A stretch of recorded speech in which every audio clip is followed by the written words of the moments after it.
Ça fait 40 ans qu'ils ne sont pas venus, que le groupe de la British North American Philatelic Society n'est pas venu à Québec. Donc, après 40 ans, on pensait qu'ils étaient dus.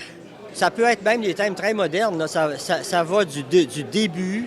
Ça peut être à la limite les timbres américains avant que les colonies ne se révoltent. Les colonies anglaises des Bahamas, par exemple. Et il y en a des gens de partout en Amérique du Nord qui viennent. Ça va de Vancouver à Terre-Neuve. On a même des gens qui viennent de Hollande.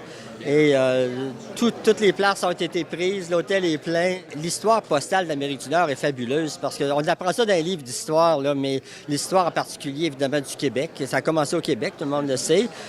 Par exemple, il y avait une lettre, je ne sais pas si vous l'avez vu tantôt, mais on a une lettre qui date quelques lettres qui datent du régime français. Il y en a une qui est envoyée à Ville-Marie avant que ça s'appelle Montréal. On a des lettres des coureurs des bois. Alors, déjà, le système postal était organisé en Europe.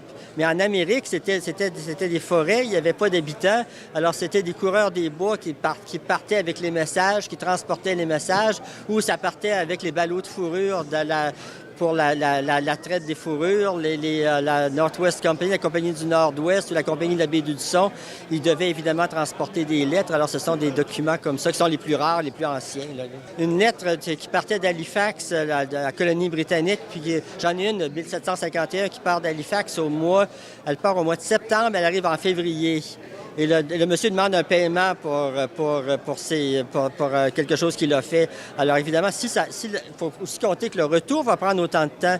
Alors, ça prend 6 mois pour l'envoyer, 6 mois pour revenir.